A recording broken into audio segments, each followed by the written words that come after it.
자, 여기 판례 중에서 2번 판례 하나 별 하나 잡을게요.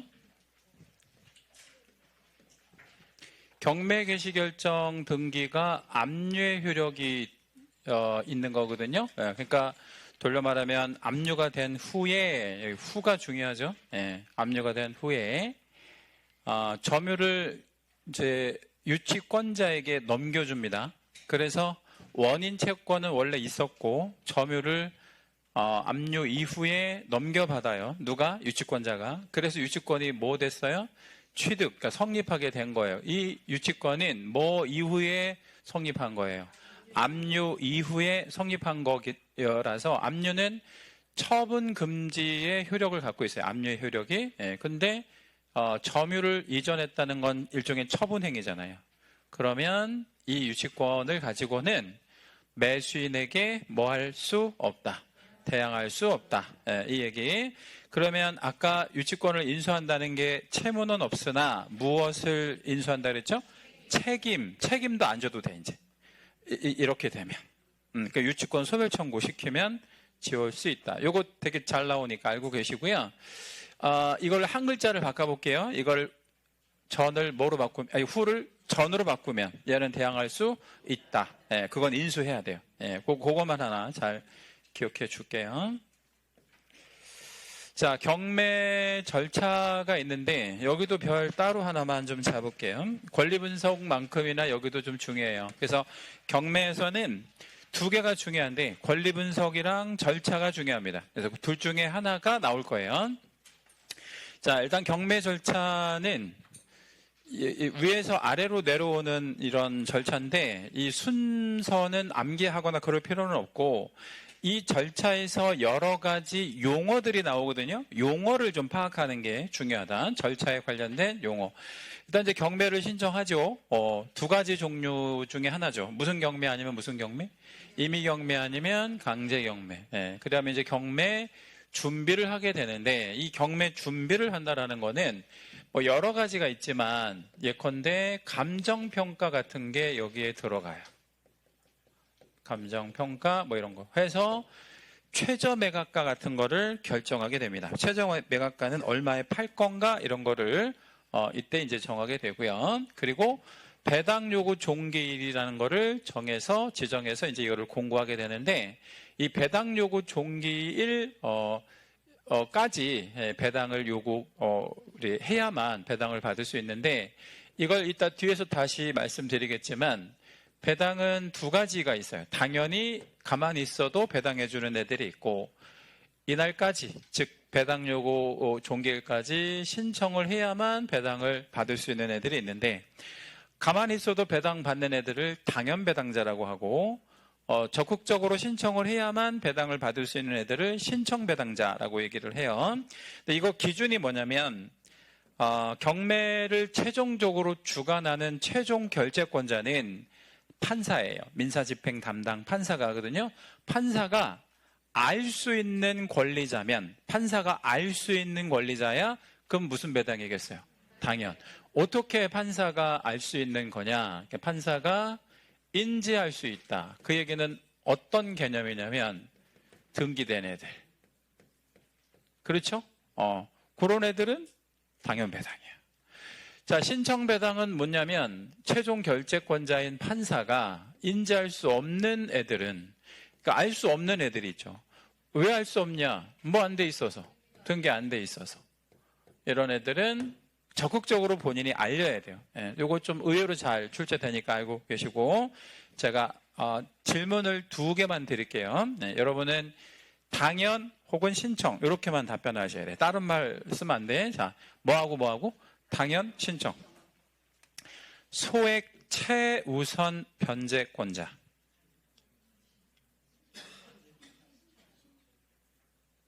소액 최우선 변제권자. 질문 드린 거예요. 신청이지. 왜 신청? 판사가 알 게 뭐야? 있는지 없는지. 그렇죠? 자, 이번에는 국가 내지는 지방자치단체가 세금을 못 받았네? 조세채권. 조세채권자도 신청 배당이에요. 왜 신청 배당일까? 알게 뭐야? 그렇죠? 근데 우리 국가나 지방자치단체는 그냥 줄 것 같잖아요. 그 느낌이 아니에요. 신청해야만 줘요. 그렇죠? 국가나 지방자치단체가 그냥 받을 것 같은 느낌은 세 글자로 애국심이라 그래, 그거를. 그러니까 애국심하고 혼동하시면 안 돼. 예. 뭔 말인지 아시겠죠? 예.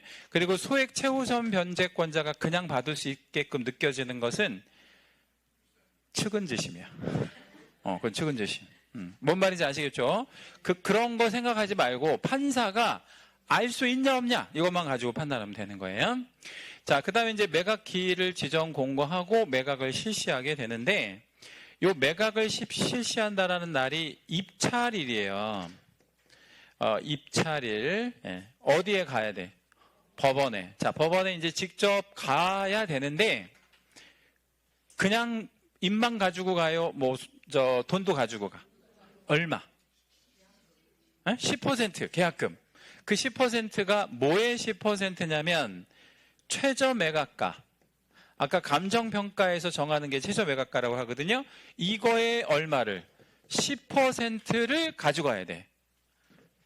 잘 나옵니다, 이거 시험에. 무엇의 10%를 가지고 가라고요? 최저 매각가. 내가 입찰하려는 거의 10%가 아니라 최저 매각가의 10%. 입찰가 아니에요. 주의하시고. 이걸 가지고 가서 입찰할 때 봉투에다가 뭐도 넣어서 넣어야 돼. 예? 최저 돈도 넣어서 이렇게 입찰함에다 투여하는 거예요. 뭐만 넣으면 안 돼. 입찰표만 넣으면 무효야. 돈 안 내면. 그렇죠? 그리고 돈 안 넣고 입찰표만 넣잖아요. 그러면 엄청 짜증 부려요. 왜 짜증 부리는지 알아요? 귀찮게 한다 이거야. 귀찮게 한다. 그리고 이거를 엄밀히 따지면 경매 방해죄가 되기도 해요. 그리고 장난하듯이 하면 안 돼. 근데 모르고 깜빡 잃어버렸다 이러면 넘어가는데 고의로 그러잖아요. 그러면 이거는 입찰 방해죄가 됩니다. 그래서 항상 돈 넣어야 되는 거예요. 허가 결정을 정확히 일주일 있다가 허가 결정을 하게 되는데, 그러니까 이날은 청약을 하는 날이라고 생각하면 좀 쉬워요. 청약하는 날. 그럼 이날은 뭐 하는 날이야? 이날 청약했으니까 이날 뭐 한다고 그래야 돼? 승낙하는 날. 청약과 승낙을 일주일 기다렸다 해. 왜? 여러 가지 요건을 보는 거예요. 그래서 그 요건을 뭘 보냐면 예컨대 중요한 얘기 해볼게요. 농지 같은 경우에는 농취증이 이때 들어가야 돼요. 가령 경매하고 관계없는, 그러니까 뭐 토지거래 허가가 말고 뭐 예를 들자면 사회복지법인이 갖고 있는 부동산이다. 그러면 시도지사에 허가 받아야 되잖아. 이때 일주일 동안 허가를 갖고 와야 돼. 아니면 농지 같으면 농취증을 이때 내야 돼요. 이거를 제출을 하면 여기다 별표 뭐 떨어지고 허가 떨어지고, 이거 못 내거나 안 내면 불허가. 자, 이거 못 내거나 안 내면 불허가 떨어진다 그랬잖아요. 불허가 되면 무슨 불이익이 있을까요? 응? 이거 10% 건거 몰수. 이거 10% 건거 몰수. 그 다음 농지 취득 못하고. 완전히 나는 손해 막심이지. 그러니까 나는 농지 입찰할 때는 내가 뭐 받을 수 있는 사람인지 알아보고, 농지증 받을 수 있는 사람인지 알아보고 입찰 들어가는 게 좋죠. 그죠? 예. 허가 결정을 해주면 확정이 이제 되는데 요 기간 동안 항고 기간이라 그래요. 항고. 이 항고라는 게 무슨 얘기냐면 허가해 준 게 불만이다 이 말이에요. 허가해 준 게 불만이야. 그런 애들은 항고해. 언제? 요 기간 동안. 요것도 일주일이긴 한데 중요한 건 아니고 요때 항고를 해야 되는데, 자, 지금 입찰한 사람 돈 걸었죠. 입찰한 사람 돈 걸었잖아. 항고할 사람도 항고 보증금을 걸어야 돼. 예, 이 항고 보증금은 팔린 금액에, 그러니까 매각 대금의 10%를 보증금으로 걸어야 돼요. 별표. 예. 자, 입찰 보증금은 뭐의 10? 최저 매각가의 10. 항고 보증금은 팔린 거의 10%를 보증금으로 걸어야 돼요. 자, 여기서 항고한 사람이 패소하면 항고한 사람이 진 거야. 경매 절차에서 항고가 이제 쓸데없는 항고로 밝혀진 거지. 그러면 법원 공무원들은 이 사람 괘씸하게 생각할까요? 예. 그래서 어떻게 처리하냐면 항고 보증금 몰수 안 돌려줍니다. 그래서 항고도 신중하게 해야 돼. 잘못하면 이거 몰수당하니까요. 그리고 이제 확정이 되잖아요. 그러니까 확정이 된다는 건 항고가 없거나 항고가 뭐 패소했거나 이러면 이제 확정이 되는데, 이 확정이 되면 그때부터 뭐를 낼 수 있는 거냐면 돈을 낼 수 있고요. 돈을 언제까지 내야 되냐면 기한일까지 내야 돼. 기한일. 아주 중요하고, 옛날에는 이게 기일이었거든요. 대금 지급 기일이었는데 기한제로 바꿨어요. 기일과 기한은 무슨 차이가 있을 것 같아요, 여러분? 기일은 그날 내는 거, 기한은 그날까지 내는 거. 그럼 무슨 차이가 있어? 빨리 낼 수 있는 거. 이게 기한이에요. 선납이 인정되어진다. 선납. 먼저 내는 거를 인정하고, 그리고 대금을 완납하면 뭐를 취득하고? 소유권 취득하고. 뭐 없이? 등기 없이. 요 별표. 네. 중요하죠? 그러니까 이제 187조에 해당이 되는 가장 대표적인 예죠. 그리고 이제 돈을 내잖아요, 누군가가. 예, 그러면 이제 배당을 해주고 사건은 종결됩니다. 배당해주고 사건 종결. 배당은 두 가지 종류 있다고 그랬어요. 무슨 배당, 무슨 배당? 당연 배당, 신청 배당. 이거 좀 나름 중요하고. 자, 이제 두 가지만 더 말씀드릴게요. 세매각이 뭐냐면, 이날 경매를 해봤거든요. 이날 입찰을 해봤는데 한 명도 안 들어왔어요. 그럼 밑으로 못 내려가지. 유찰된 거니까. 그럼 어떻게? 다시 경매해야 되잖아요. 그래서 세매각 한다 그러거든. 이 세매각 가로 열고, 얘는 유찰이 되어졌을 때 하는 거예요.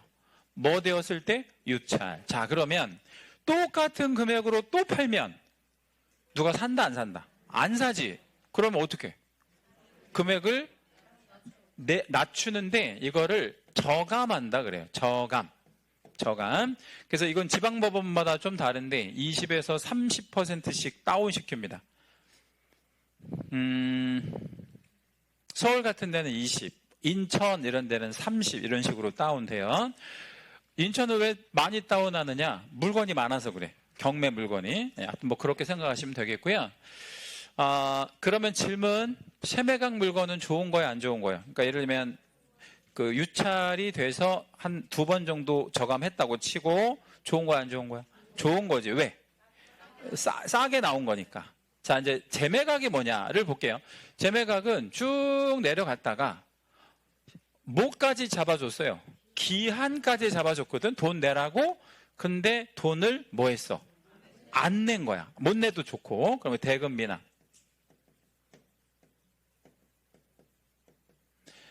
여러분이 대금을 못 냈다고 표현했잖아요. 그쵸?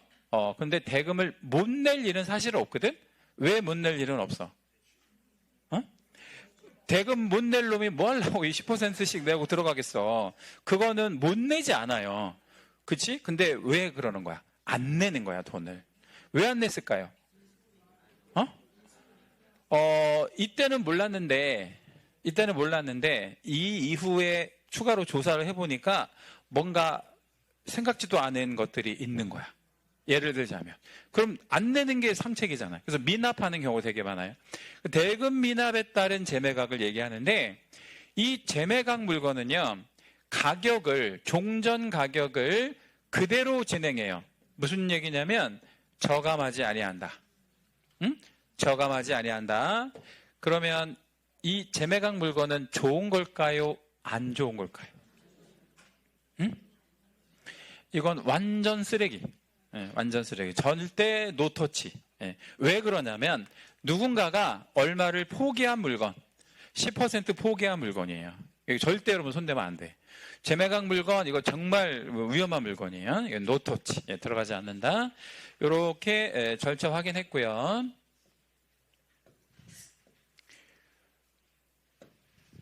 자, 제가 이제 넘기는 것들은 뭐 딱히 안 보셔도 되고, 아까 말씀드렸던 요거 있잖아요. 배당 요구 종기까지 배당 요구를 해야 할 채권자를 우리 무슨 채권자라고 한다 그랬죠? 신청 배당자. 그 다음에 배당 요구 안 해도 배당을 받을 수 있는 채권자를 뭐라 그래? 당연 배당자. 이렇게만 구분하면 돼요. 뭐 내용 안 읽어보셔도 돼. 문제에서 나중에 다시 설명드릴게요. 자, 매각의 준비, 이제 현황 조사는 이제 집행관 사무원한테 이거를 이제 조사하게 하고 감정평가를 감정평가사한테 맡기는데 이때 이 감정인은 고급 정보를 수집할 수 있다 없다? 응? 감정평가사들이 이제 감정평가를 하면 법원에서 감정평가사한테 여러 가지 자료를 준단 말이에요. 이 물건 감정평가하라고. 그럼 감정평가사들은 고급 정보를 수집하는 거야, 안 하는 거예요? 하는 거지. 그런데 얘네가 고급 정보를 갖고 감정평가도 해봤더니 남들은 알지 못하는 뭔가 있는 거야. 아주 좋아. 그러면 지가 들어갈 수 있잖아요. 그래서 얘는 입찰 금지. 얘는 입찰 못해. 왜 못해요? 고급 정보 갖고 있으니까.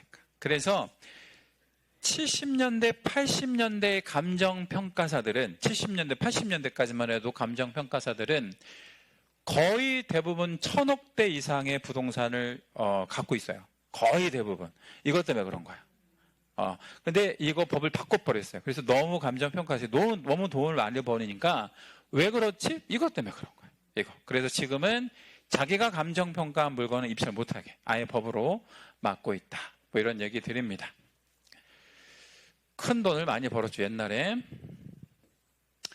그 다음에 이제 쭉 넘어가고, 입찰 실시. 입찰 실시는, 세 가지 방법 중에 하나로 진행하는데, 이거 채색을 한 번만 잡을게요.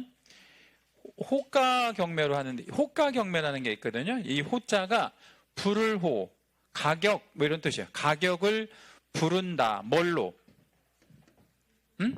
입으로. 그래서 이걸 말하자면 그 구두로 호창한다. 그래서 말로 하는 방식이라 호가 경매라 그래. 이렇게 내 가격을 호창한다 그래가지고 호가 경매라고 하거든요.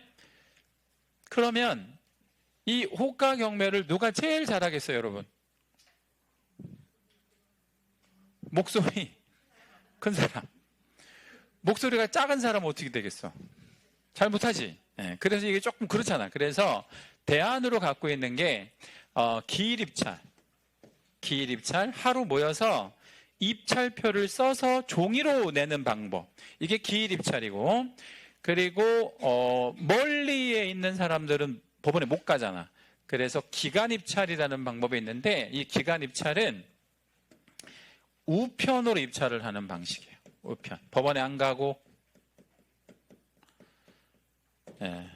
자, 그러면 이거는 기일입찰은 법원에 가서 직접 가서 하는 거고, 여러분 그러면 이 방법은 세 가지 방법이 있는데 실제 실무에서 이 중 어떤 걸로 할 것 같아요?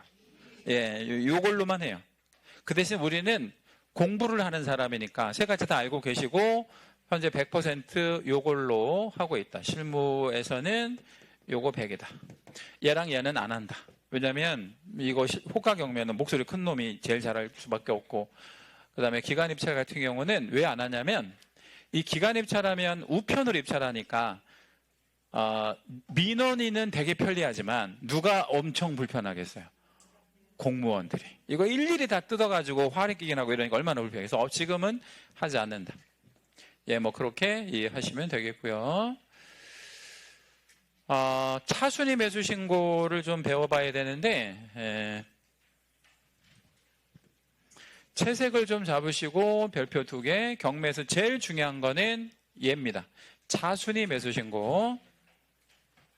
자, 밑으로 빼서 사례를 좀 적어 볼게요. 요것만 여러분 잘 이해하셔도 경매는 다 배운 거나 마찬가지예요. 자, 최저가가 10억짜리 물건이 있습니다.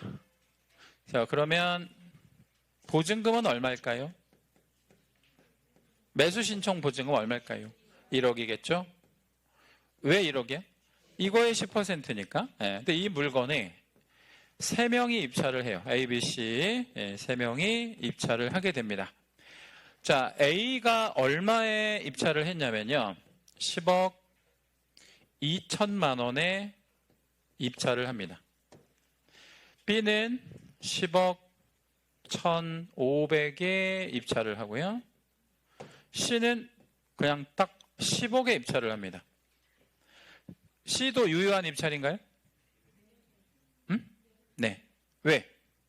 10억 이상이니까 10억 썼으면 됐지 뭐. 그렇죠? 그러니까 아무도 안 들어오면 나 이거에 살게 뭐 이렇게 하는 거잖아요. 네, 자, 그런데 얘가 1등이죠. 네, 얘를 뭐라고 하냐면 최고가 매수 신고인이라고 해요. 얘한테 이제 확정해주고 돈 낼 기한을 잡아주는 거예요. 그럼 얘는 돈을 내면 소유권자가 되는 거예요. 얘가 돈을 안 내면 어떻게 되죠? 세 글자. 얘가 돈을 안 내면 어떻게 되냐고 제가 재매각 넘어가죠. 재매각이 넘어가면 누가 불편할까요? 응? 법원 공무원들이. 공무원들이 제일 싫어하는 게 여러분 뭘 것 같아요? 응? 한 일 또 하는 거. 그러니까 안 해도 되는 걸 또 하는 거. 이걸 공무원들이 제일 싫어하거든요. 얼마나 믿겠어 얘가. 그러니까 얘한테는 미납을 하잖아요. 그러면 몰수를 해요. 얼마 몰수? 응? 1억 몰수. 이 몰수를 해서 공무원들이 갖는 게 아니에요. 갖는 게 아니라고. 그러면 이거 몰수해서 뭐 할 것 같아요, 여러분? 응? 세금? 왜 그걸 세금으로 충당해요? 세금 내면 안 되지. 뭐 할 것 같아요? 그 돈 몰수해서. 자, 이제 이렇게 하는데, 이거를 또 하려면 얼마나 번거로워. 그러니까, 이제 경매장에 혹시 가보신 분, 법원 경매장에 나는 가봤다. 한 분도 안 계셔요. 가보셨어? 네. 매 사건마다 뭐를 계속 꼬시냐면, 저 이제 꼬신다고 표현하는데, 매 사건마다 집행관들이 차순위 하실 분 계속 물어봅니다. 마치 홈쇼핑에서 지금 바로 전화하세요 이거 있잖아. 그것처럼 매 사건마다 물어봐요. 그 입찰한 사람한테 혹시 차순위 하실래요? 차순위 하실래요? 왜 그러는 거예요? 이거 하는 게 귀찮은 거야. 그래서 차순위 할게요 하면 엄청 막 좋아해. 얘가 이제 예를 들자면 차순위 할게요라고 해볼게요. 이 차순위가 무슨 얘기냐면 신고를 하면 원래 안 해도 되는데 얘가 이제 하는 거야. 자꾸 꼬시니까. 이제 이걸 하잖아요? 그럼 어떤 이득이 있냐면 누가 돈을 안 내면 최고가가 돈을 안 내면 너한테 기회를 줄게 이 얘기야. 그게 차순위예요. 그쵸? 그러면 얘가 돈을 얼마를 내면 되는 거야? B가 차순위 신고했어요. 그래서 얘가 돈 얼마를 내야 되는 거냐고. 총액으로 10억 1,500만 원 내야지. 그죠? 근데 얘가 최고가가 팔린 금액이 얼마야? 10억 2천이면 얼마 부족? 500 부족하잖아요. 500 어떻게 커버하지? 이 몰수한 거 있지? 이거를 여기로 붙여주는 거야. 여기로. 야, 네가 낸 걸로 하자. 이렇게. 그러면 얼마가 되는 거야? 11억 1,500이니까 종전 최고가의 금액을 상회했죠. 그렇죠? 그러면 얘가 낸 걸로 하면 되겠네. 이렇게 해서 차순위를 받아주는 거예요.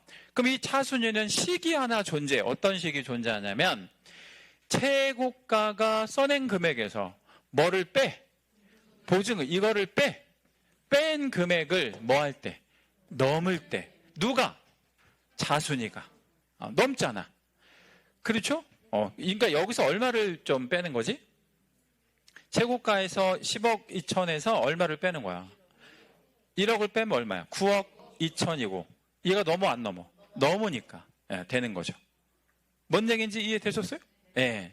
자, 그러면 얘는 어떻게 되는 거야? 얘는 일단 돼? 안 돼? 왜 안 돼? B가 차순위를 했다면 금액이 조금이라도 뭐한 사람? 높은 사람을 차순위로 해주는 거니까 얘는 차순위를 할 수가 없는 거예요. 얘는 차순위 자격이 애초에 안 된다. 예, 그렇게 이해해 주시면 되겠다라는 거예요. 다시 한번. 최고가에서 얘가 최고가잖아요. 뭐를 뺀다고? 보증금. 그럼 여기 1억을 빼는 거잖아요. 그럼 9억 2천 되잖아. 9억 2천보다 높으면 할 수 있는데 둘이 높잖아. 근데 할 수는 있는데 얘가 한다고 하면 얘는 못 하는 거예요. 높은 사람이 해야 되는 거니까. 그렇죠? 예. 둘이 똑같으면 어떻게 할까요? B랑 C랑 금액이 똑같으면 누가 차순위가 될까? 둘 다 한다고 막 경쟁 붙었어 그러면. 어? 다시 입찰하는 거 아니고 다시 입찰은 1등만 하는 거야. 1등만 다시 입찰. 둘이 가위바위보 하는 건 좀 그렇잖아. 그래서 가위바위보가 맞았어. 근데 어떻게 하냐면 제비뽑기예요. 그래서 여기 이제 동그라미 하나씩 그려가지고 종이 이제 2장 해가지고 하나씩 뽑는 거야. 동그라미 걸려있는 종이. 그래서 제비뽑기 합니다. 1등이 2명이면 어떻게 하고? 그때는 재입찰. 2명만. 근데 차순위가 경쟁 붙으면 제비뽑기. 예, 이렇게 합니다. 차순위 매수 신고 제일 중요하고요. 여기 보면 추첨한다고 돼 있잖아요. 그게 뭐야? 저기 제비 뽑는 거야. 이렇게 동그라미 해놓고 추첨하는 거. 1기일 2회 매각 제도가 뭐냐면요. 5후에 한 번 더 하는 거야. 5후에 한 번 더 하는 거. 5후 입찰. 예. 그러면 우리가 지금 기일 입찰로 한다 그랬잖아요. 근데 오전에 끝내요. 오전에 끝나고 점심 먹고 또 하는 게 뭐야? 1기일 2회 매각제 이렇게 얘기해요. 5회 또 한 번 하는 거. 주로 이제 인천 같은 데서 많이 해요. 이게 저 노두가 많이 걸려 있어서요. 이건 뭐하고 똑같은 거냐면 옛날에 여러분 초등학교 그 오후반 다녀셨던 분 계신가? 응? 오후반. 그러니까 아침에 일찍 못 가고 저녁에 막 오후에 이렇게 초등학교 다녔던 손 한번 들어보세요. 오후반. 계시잖아, 오후반. 예. 연식이 좀 있는 사람들이 오후반 있죠. 저 초등학교 다닐 때는 한 반에 한 70몇 명씩 됐어요. 근데 한 반에 그게 끝이 아니고 또 있어. 언제 또 있어. 오후반 또 있고 막 그래. 그 정도로 애들이 막. 근데 지금은 애들이 없잖아요. 예. 옛날에 오후반 뭐 얘기 생각하시면 되고. 공유자 우선 매수권이라는 말이 있는데 이 공유자 우선 매수권은 또 뭐냐면 이것도 원리만 기억해요. 예를 하나만 적어 놓을게요. 자, 이런 필지가 있는데요. A랑 B가 2분의 1씩 공유합니다. A 지분만 저당 잡힐 수 있어 없어요? 네? 있죠. A 지분만. 그럼 이거 경매 나올 수 있어 없어요? 있죠. 지분 경매가 나올 수 있다고요? 네. 근데 여기에 만약에 이 경매 나온 거에 갑이 들어갔다고 생각해 봐요. 참고로 갑은 B하고 아무 상관이 없는 애야. 그러면 이제 이 소유를 누가 하게 되는 거야. 얘가 만약에 낙찰이 되면 갑과 B랑 갑이 해야 되지. 그러면 얘네들은 맨날 싸울까요? 안 싸울까요? 그러니까 요렇게는 형제 사이여서 덜 싸우는데 요렇게는 아무 사이도 없는 거예요. 그러면 싸울까요? 안 싸울까요? 싸우겠지. 그래서 국가가 원하지 않아요. 뭐를? 얘가 들어가는 거를. 그래서 너가 만약에 최고가가 됐을 때 얘한테 우선권을 주는 거야. 이거를 이름하여 뭐라 한다? 공유자 우선 매수권이라 그래요. 그럼 너가 사들여라 이런 얘기예요. 너가 사들여라. 그러면 누구가 이제 못 사게 되는 거야. 갑이. 그럼 얘는 이제 지위가 자동으로 차순위로 내려앉아요. 얘가 뭐가 되는 거냐면 최고가가 됩니다. 입찰은 안 했지만 얘가 1등한 거로 보는 거야. 법률의 규정으로. 얘는 그냥 2순위로 내려앉고. 그러면 이 차순위는 얘 입장에서 별로 바람직하지 않잖아. 포기해도 됩니다. 포기해도 된다. 얘가 그냥 대금 납부하고 소유권을 취득하는 방식으로 하면 됩니다. 뭔 얘기인지 이해되셨을까? 예, 이거를 공유자 우선 매수권이라고 해요. 공유자 우선 매수권. 이거 우리 왜 알아야 되냐면 이거 우리 개공이 돈 받고 해줄 수 있어요. 돈 받고 해줄 수 있다. 누구한테 돈 받고? B한테 돈 받고, 이거 공유자 우선 매수권도 매수 신청 대리 업무 안에 포함됩니다. 돈 받고 해줘도 된다. 차순위 같은 것도 할 수 있고요. 자, 쭉 넘어가서 대금 지급 뭐를 정한다 이랬죠? 기한. 기일 아니라는 거 주의하시고, 이때까지 돈 내면 이제 소유권 취득하는 거죠. 최고가가 안 내면 누구한테 기회를 주는 거야? 차순위한테 기회를 주는 겁니다. 차순위가 돈을 낸다는 거는 최고가가 돈을 안 냈다는 뜻이겠죠. 자, 여기 보면 되게 중요한 얘기 하나 써 있는데, 대금을 다 내면 권리를 취득한다. 중요하다 그랬죠?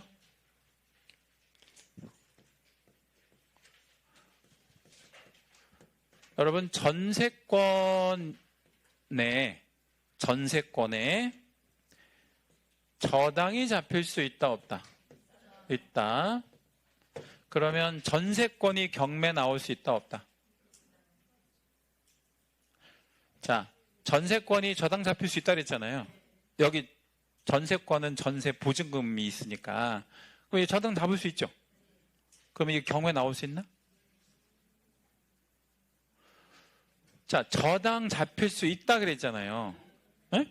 그러면 이거 답변하셨으면 이것도 답변해야지. 이거 경매 나올 수 있어요, 없어요? 에? 저당 잡힐 수 있다며. 그럼 경매도 나올 수 있지. 그러면 이거 낙찰 받아서 돈 내면, 대금을 완납하면, 그죠? 뭐를 취득하는 거야? 전세권 취득. 그래서 여기 권리라고 표현하는 거야. 꼭 소유권만 나오는 게 아니라는 거예요. 이거는 이론적으로 존재합니다. 실제 실무에서는 거의 없는 일이긴 한데 이론적으로는 존재한다. 지상권도 경매 나올 수 있어 없어요? 있죠, 당연히. 네. 그래서 이런 건 이론적으로 존재. 그래서 여기 권리라고 표현해요. 소유권이라고 하지 않는 이유는 그래서 그런 거예요.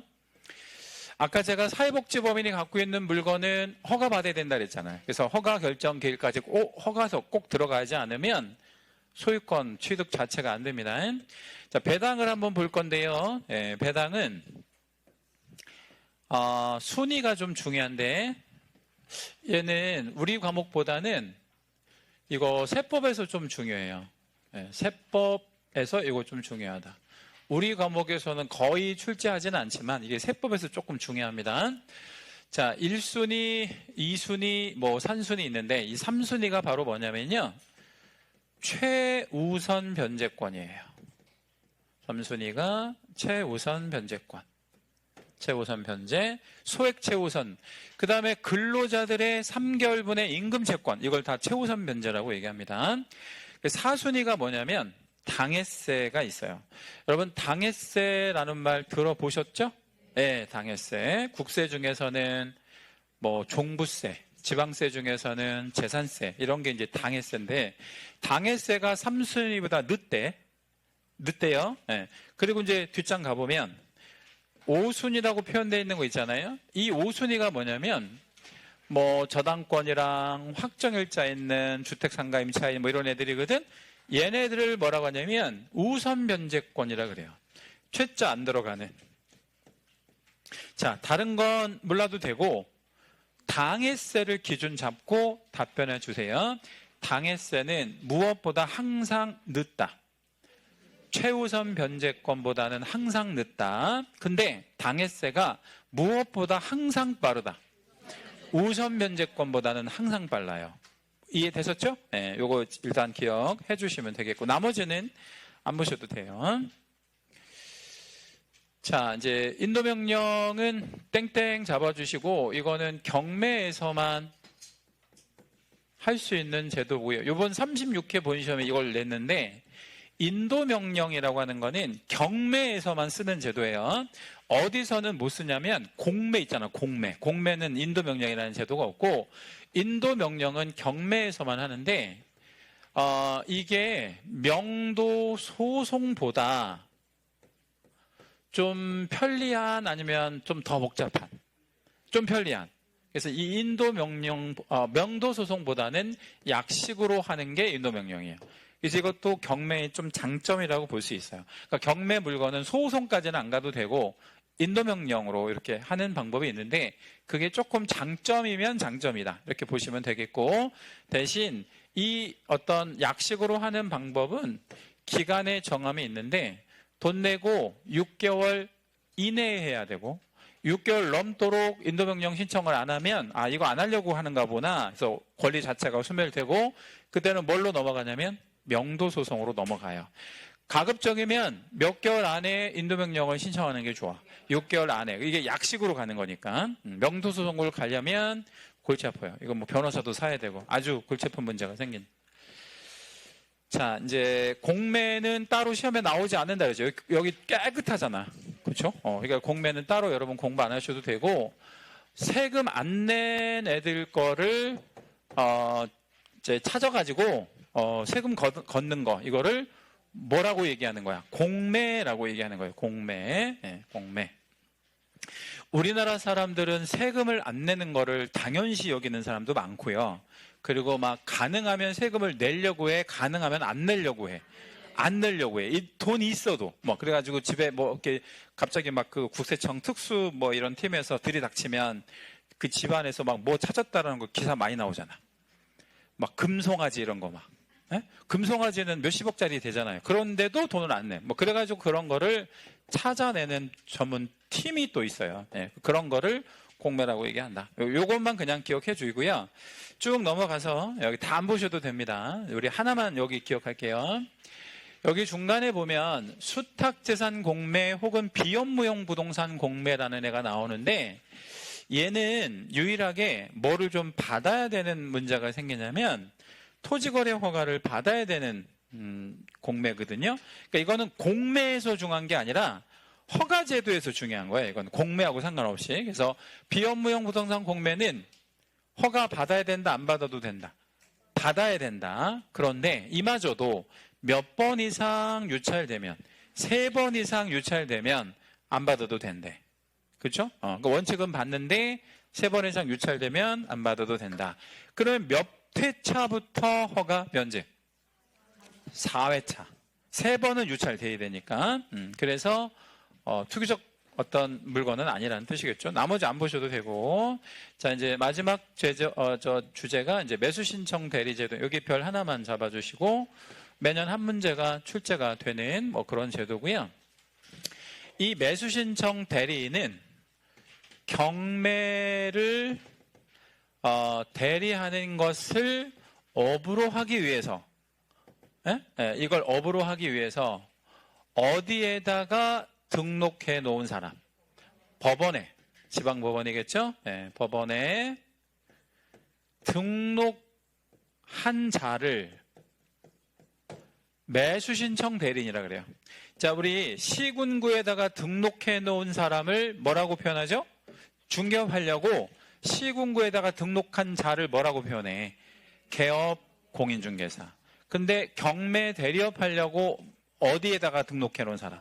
법원에. 이 사람을 뭐라고 부른다고요? 매수신청 대리인이라고 불러요. 그럼 이것도 할 수 있다는 얘기는 우리가? 돈 받고 아니면 돈 안 받고? 당연히 돈 받고. 돈 받고 할 수 있다. 그럼 이것도 우리가 해야 돼? 말아야 돼? 해야 되고요. 여러분 이거 놀라지 마세요. 1년에 우리나라의 경매 물건이 몇 건 정도 될 것 같아요? 1년에. 연간. 이거 중요한 건 아니에요. 시험에 안 나오지만 연간 몇 건? 대충. 2만 건? 1만 건? 훨씬 더 많아요. 50만 건. 이거 놀랜다 그랬잖아요, 제가. 50만 건. 어마어마하게 경매가 쏟아집니다. 물론 여기는 꼭 뭐 토지 건축물만 나오는 게 아니라 자동차, 선박 다 해서 50만 건 정도 진행되고요. 돈으로 따지면 수백조가 왔다 갔다 하는 엄청난 시장이 존재합니다. 근데 이거 등록해 놓은 개공이 전국에 한 1000명 정도 내외. 그러니까 거의 무주공산이나 마찬가지죠. 나중에 여러분 실무 나가서 이걸 꼭 한번 하실 거를 권장드리고요. 정말 괜찮은 업종이에요. 이거. 경매 나온 물건. 더군다나 내가 잘 취급할 수 있는 물건이 경매 나왔다. 그럼 내가 들어가야지. 아니면 내가 돈 없으면 누구 이렇게 하고 투자자. 뭐 그런 거. 물론 이제 내가 잘 핸들링할 수 있는 물건이 나왔다. 예를 들자면 이 동네가 무슨 동네죠? 동네가? 네? 네?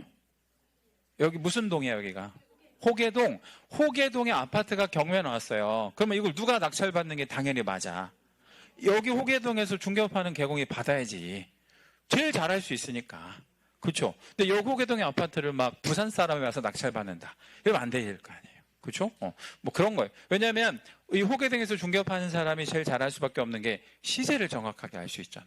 그러니까 입찰 들어가서 해야죠. 아무튼 그런 얘기를 이제 하려고 하는 거고요.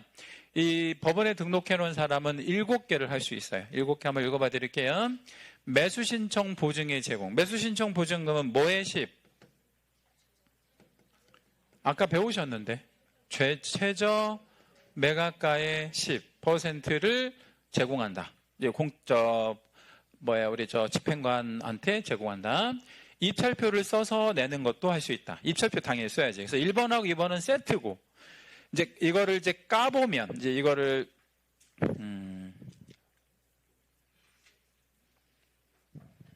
개찰한다 그래, 개찰. 경매용어로. 까본다, 이거. 뭘 까봐? 입찰표를 봉투로 붙여놨거든? 이거를 10개 짜서 개찰한다 그래요. 그러면 개찰을 했더니 내가 이제 손님을 대신해서 입찰 들어갔잖아요. 근데 1등 못한 거야. 그러면 뭐를 돈 받고 해줄 수 있어? 자순이. 이것도 돈 받고 해주는 거야, 별도로. 이것도 돈, 이것도 돈. 다 돈 받고 하는 거예요. 무료로 하는 게 아니에요. 그리고 차순위도 떨어졌다 그러면 이거 뭐? 찾아와야 될 거 아니야. 그래서 돌려달라고 신청하는 행위. 이런 거. 이거 반환 받아오는 거. 그리고 아까 말씀드렸던 공유자 우선 매수 신고. 이거 다 돈 받고 해주는 거야. 그냥 해주는 게 아니에요. 그리고 임대주택 같은 경우에는 임차인의 우선 매수권, 이것도 우리가 돈 받고 해줄 수 있고요. 아까 제가 우선 매수 신고가 들어오면 차순위 매수 신고의 지위를 뭐 할 수 있다 그랬죠? 포기. 이 포기하는 것도 다 돈 받고 하는 거예요.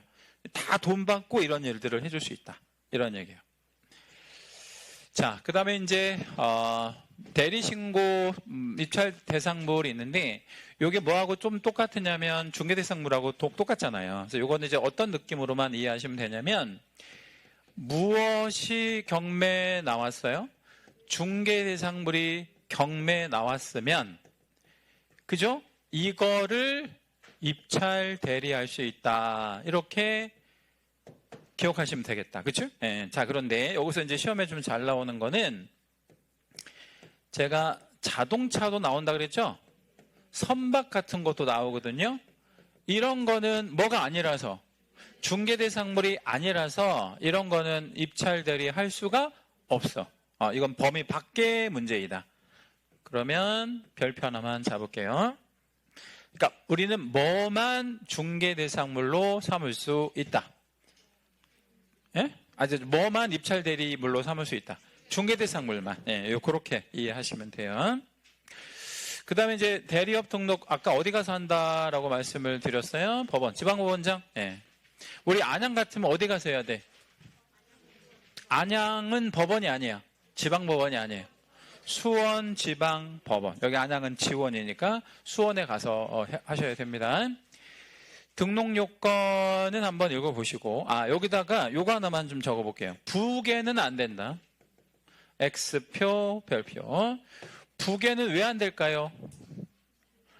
이 양반들은 뭐에서 되신 분들이 아니라서, 시험 봐서 되신 분들이 아니라서, 개공이거나 이게 공개거나 법계만 되는 거예요. 부계는 아예 안 됩니다. 그리고 교육도 받아요. 이 교육은 좀 이따 다시 말씀드리고, 이제 매수 신청 대리를 지방법원장한테 신청을 하게 되고, 뭐 돈 내고 뭐 이런 거 있는데 안 중요해요. 이런 거는. 그 다음에 이거는 대리업도 결격이 있어요.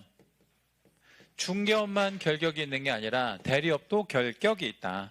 근데 이건 아직 시험에 나온 적도 없고 앞으로 나올 가능성도 매우 희박한데, 이거를 왜 안 내냐면 이것까지 내면 너무 이 시험 범위가 확장돼서 그런 것 같고요.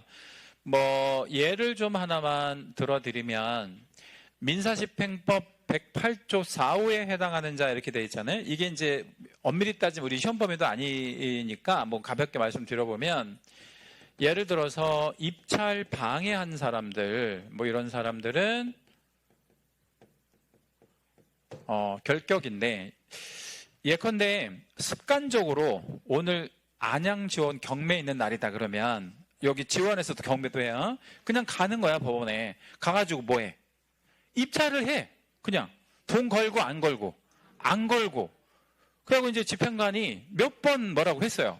이렇게 하면 안 된다고. 왜 장난하냐고. 그랬더니 제가 특별히 뭐 할 일도 없고 그냥 재미삼아 하는 거예요. 이렇게 얘기하면 한두 번은 봐주겠지만 이거 죄가 된다고요. 뭔 말인지 아시겠죠? 그런 사람이 처벌받잖아요. 결격으로 들어오는 거야. 예. 그래서 그것도 재미삼아 할 일이 아닙니다. 뭐 이거 다 패스하고,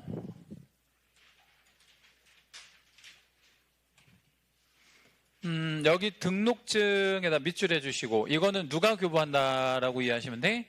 법원장이. 자, 우리 중개업 등록증은 누가 교부하죠? 중개업 등록증. 시, 군, 구. 근데 여기는 지방 법원장. 그럼 여기 등록증은요, 게시물인가요? 아닌가요? 당연히 게시물이겠지. 이것도 뭐니까? 등록증이니까. 대신 뭐 해놓은 개공. 매수신청 대리한 개공. 안 한 사람은 안 걸어도 되고 한 사람은 걸어야 된다고요. 그렇죠? 그래서 어떤 사무실에 가면 등록증이 2장 있을 수가 있어. 그러니까 구청장이 교부한 등록증과 지방법원장이 교부한 등록증을 다 걸어놓는 사무실이 있다고요. 뭔 말인지 이해되셨을까요? 네. 그렇게 하시는 게 좋다 이 말이에요. 등록증 개시 아까 이거 누가 교부한 거라고 그랬어요? 이거는 지방법원장. 요거 하나만 그냥 머릿속에 저장하세요. 이쪽도 실무교육을 받아야 되는데 이때의 실무교육은 주관을 누가 하냐면 두 군데 다 채색을 좀 할게요. 이건 중요합니다. 법원행정처장이 주관을 하고, 자 질문, 법원행정처장은 높은 양반이에요? 아니면 안 높은 양반이에요? 직급이? 네? 높은 양반인데 수원지방법원장보다 높을까요? 수원지방법원장보다는 낮을까요? 응? 법원 행정을 총괄한다 이런 얘기잖아. 법원의 행정을 총괄한다. 자 그러면 수원지방법원장보다 높은 양반일까요? 아니면 좀 낮은 양반일까요? 높은 양반이에요. 그럼 얼마나 높으냐면 사법부, 그러니까 사법부 아시잖아, 그지? 대법원 2인자야. 제가 이 말씀을 왜 드리고 있냐면 이 자리에다가 지방법원장 넣으면 틀린다고. 그렇죠? 그 지방법원장이 할 수준이 아닌 거야, 이거는. 그럼 누가 이걸 주관해야 돼? 법원 행정처장. 그럼 법원 행정처장은 우리나라의 각급 법원에 다 있는 거예요? 아니면 한 명만 있는 거야? 한 명밖에 없는 양반이야. 그러니까 누구 바로 밑에? 대법원장 바로 밑에. 넘버 2. 이걸 이제 법원 행정처장이라고 합니다. 자, 근데 이 양반이 교육을 얼마를 주관을 하냐면 요거 채색. 32시간에서 44시간 이내로 한다. 자, 여기다 우리 중개업 실무 교육을 한번 적어볼까요? 자, 중개업 실무 교육은 얼마? 45시간 이하 아니면 45시간? 그냥 45시간. 이거 어떻게 기억하시라 그랬죠? 사고를 오지게 많이 쳐서 확 늘렸다. 이렇게. 이렇게 기억해 주시면 되겠고요. 얘 중요하고 얘는 뭐 그렇게 중요한 건 아니. 하여튼 요거는 알고 계시고 중요한 건 이 자리가 중요하대. 요 자리 꼭 기억해 두셔야 돼. 법원행정처장 아니라는 건. 지방법원장 아니라는 거. 지방법원장보다 훨씬 높은 양반이 한다. 자, 손해배상과 관련해서요. 중개업과 별도로 보장해야 돼요. 중개업과 별개로 이거를 설정을 해야 됩니다. 금액은 동일합니다. 이렇게만 알고 계시면 돼요. 금액은 동일하다. 개인인 개공 얼마? 2억. 법인 4억. 분사무소 하나당 2억. 우리 똑같아요. 예, 똑같고 아무튼 별개로 한다. 별개로 한다. 예, 이렇게만 기억하시면 되겠네요. 공제 이런 거는 다 패스. 안 보셔도 되고. 금액 방금 전에 말씀드린 대로 개인은 2억, 법인은 4억, 분사무소 하나당 얼마씩 2억씩. 네, 똑같아요. 이거는 운영 실적 공시 뭐 똑같고 보증의 변경 다 동일해요. 우리 중개업과. 그리고 만약에 보험 처리하면 며칠 안에 이거 재가입해야 돼. 15일. 네, 이것도 다 동일합니다. 휴폐업 신고도 똑같아요. 3개월 초과할 때만 신고하고 6개월 초과할 수 없는 게 원칙이고 뭐 그런 것들. 폐업 신고는 사전에 해야 되고 등록증 첨부해서 우리 지방법원에다가 네, 여기는 감독법원은 지방법원을 얘기하는 거예요. 법원행정처장은 이때 나오면 안 돼. 그렇죠? 여기는 무슨 법원이라고 해야 돼? 지방법원장이고 법원행정처장은 실무교육 같은 거 이런 거만 주관하는 거고요. 대리방식이라고 되어 있는데 여기다 우리 땡땡 한번 해주시고요. 뭐 되게 여러 가지 써놨는데 안 보셔도 되고 직접 출석주의가 작용한다라는 게 중요한 포인트. 이게 무슨 얘기냐면 입찰 대리는 누가 직접 가서 해.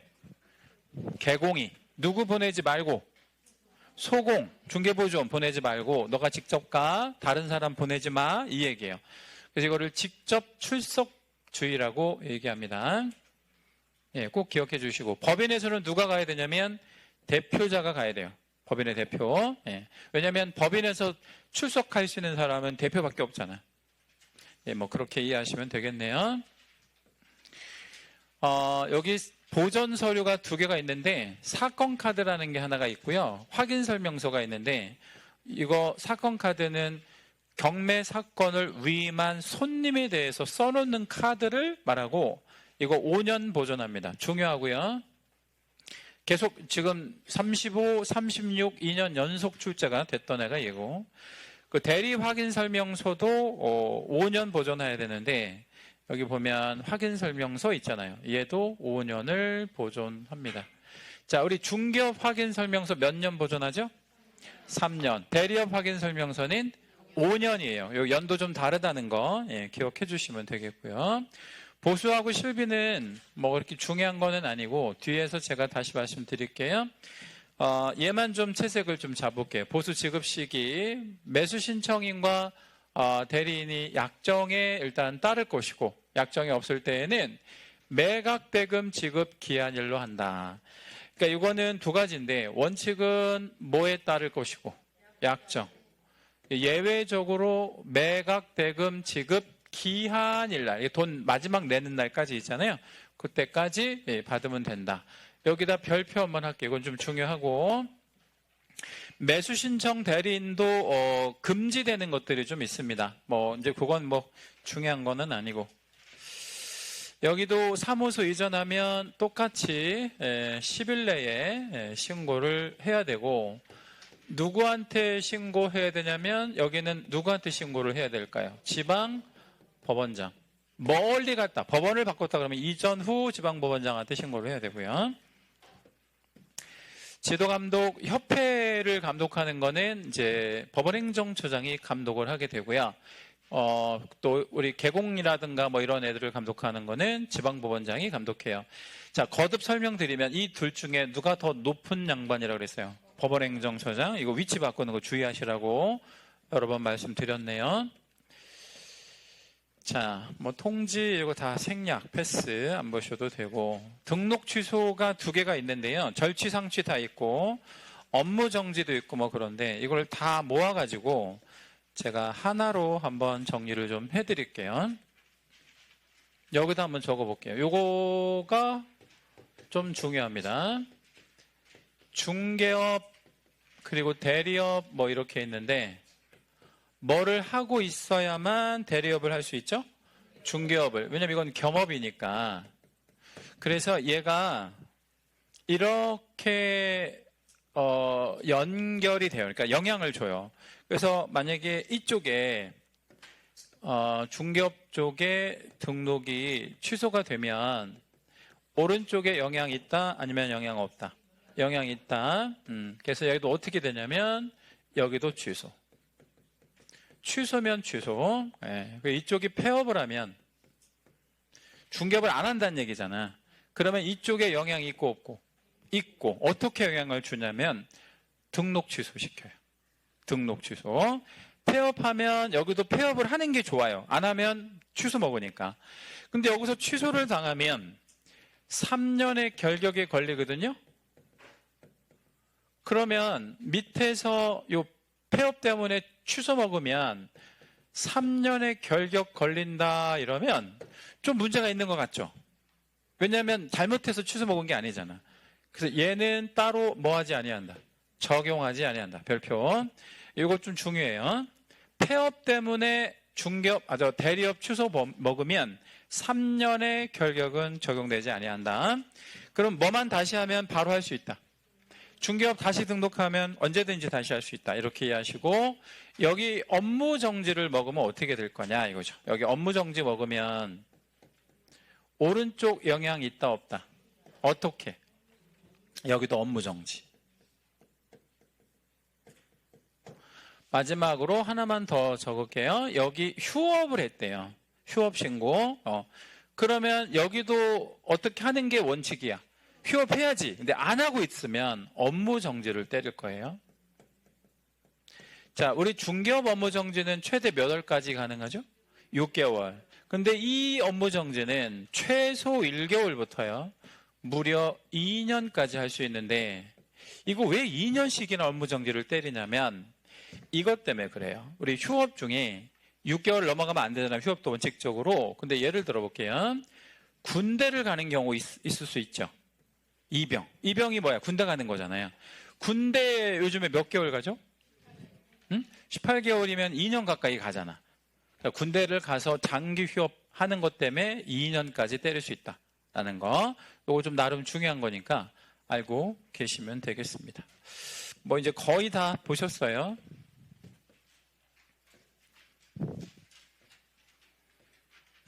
요거 한번 읽어봐 드릴게요. 매수 신청 대리한 개공은 사무소의 명칭, 그러니까 상호나 간판에 법원의 명칭이나 휘장 같은 거. 법원의 명칭은 뭐 수원지방법원 뭐 이런 거. 그 다음에 휘장은 법원의 마크 이런 거를 쓸 수 있다 아니면 쓸 수 없다. 없다. 네, 표시하면 아니 된다. 근데 여러분 이런 거 쓰고 싶어요? 안 쓰고 싶어요? 쓰고 싶지.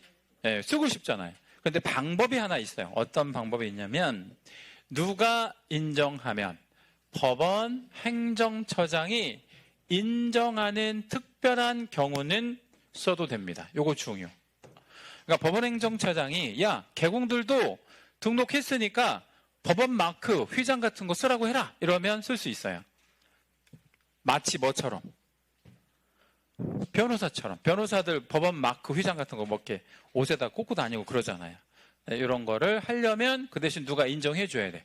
법원 행정처장이 인정해주면 이거 써도 된다.